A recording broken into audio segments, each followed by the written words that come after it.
Importante sa pamilya. Kung ultimate tayo, nandun yun sa gitna, ang prayer. Di ba? Hindi ibig sabihin, kaya natin to. Kailangan natin ang Panginoon, mga kapatid. Wala kang kakayanan kung wala ang Panginoon. Kung ikaw isang Kristiyano. Kaya doon sa pamilya, kailangan po, sa pamilya, mainam ang sama-sama na nananalangin. Kaya ang challenge ko nga sa pamilya, meron kayong prayer altar. Mag-gather ang pamilya para sa panalangin.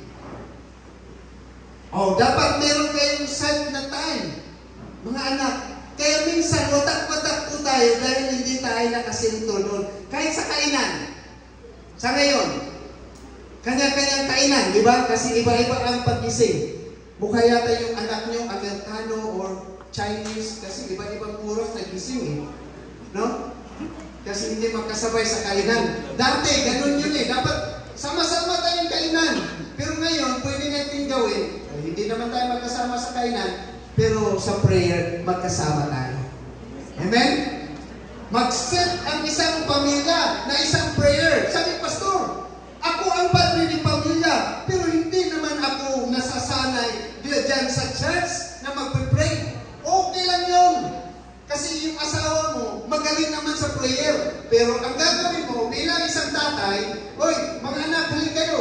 Gather tayo. Ano tayo? Akala niya, bibigyan mo ng 500 sila. Uupo sila kasi padre ni pamilya ka eh. Pero sabihin mo kagad sa asawa mo, Han, or darling, babe, one, ikaw na mag-pray. Diba? Nagawa mo yung responsibility mo.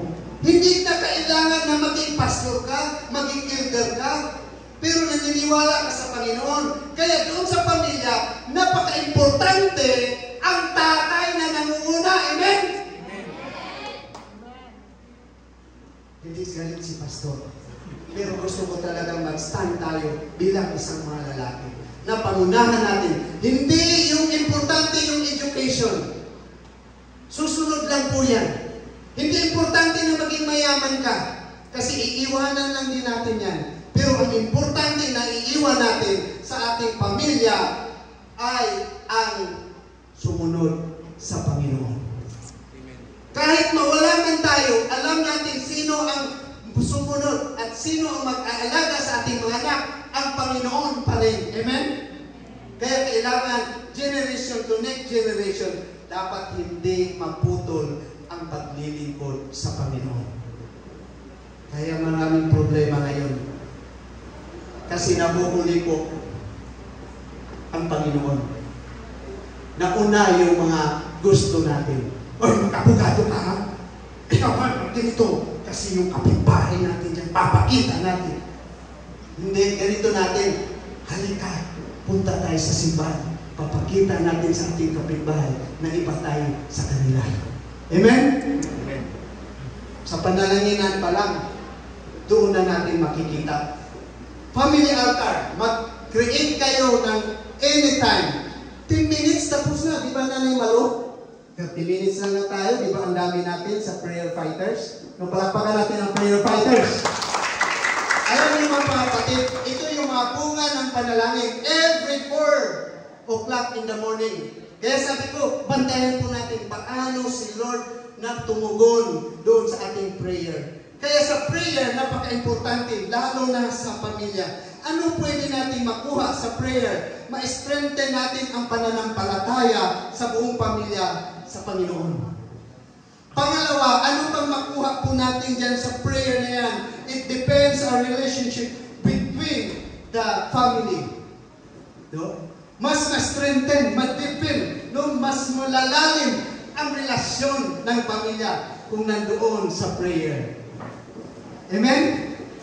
Kaya hindi sasakit yung ulo mo. Kasi kasama mo siya. Kasama mo sila. Kasi lalo na may mga matitigas na ulo ng mga anak nyo, hindi makikinig sa inyo, doon sa prayer. Kasi pipikit din sila eh. Lord, itong si Juan, Lord, Mahal mo ito si Juan. Magbago na talaga siya, Lord. Doon pa lang. Maririnig na niya yun. Nakikinig siya eh. Di ba? So, pwede yung gawin kung tayo ay mag-discipline sa ating anak kasi napapariwara siya. Nawa, Lord, hindi na siya magbarkada ngayon. Ang babarkadahin na lang niya yung nandun sa church. Nawa, Lord, hindi na siya maninigarilyo. Anak ko, kasi hindi naman ako naninigarilyo, Lord. O, narinig niya yung gusto mo para sa kanya. Kaya nasasabi mo doon sa prayer. Amen? Amen. Sabihin mo sa katabi mo, huwag kang magbago ka na.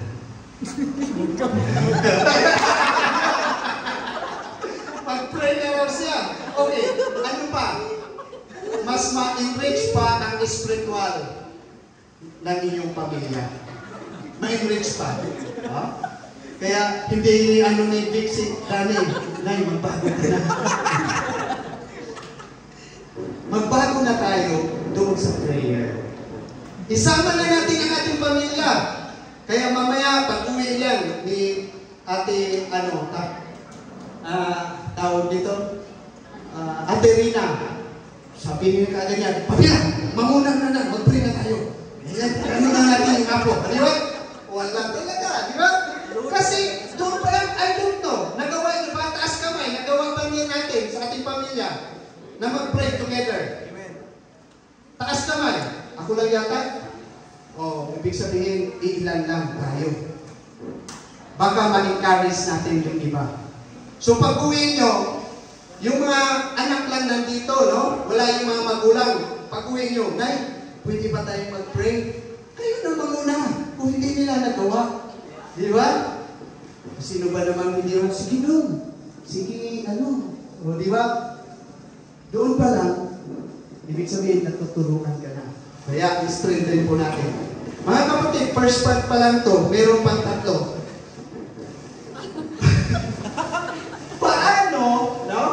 Paano na maging ultimate team ang pamilya? Paano ba? So, nabanggit na natin yung katangian. Lahat yung dapat, nandoon yun. Ito paano? Una, ay komunikasyon. Agree ba kayo?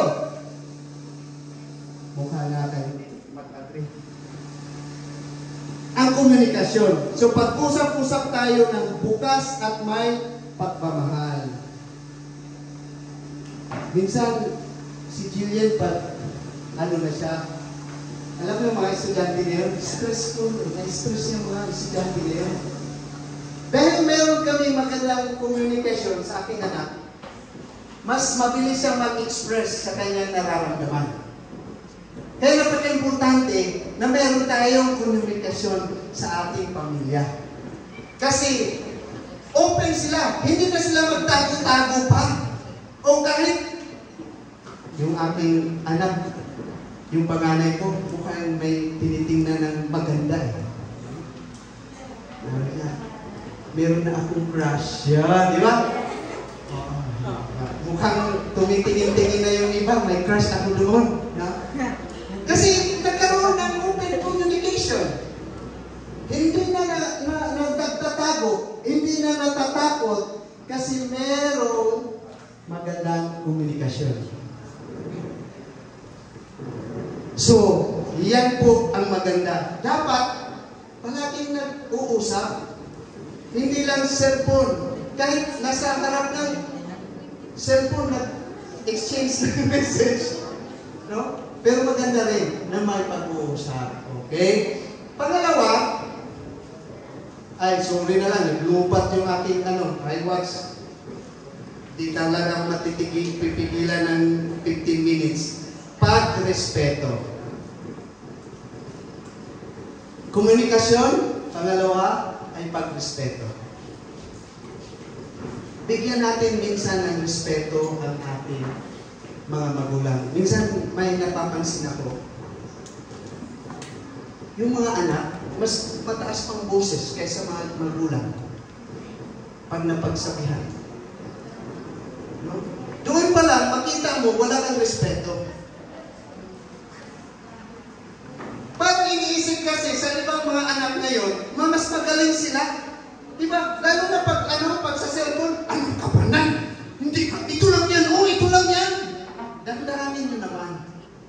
Masasaktan ang damdamin.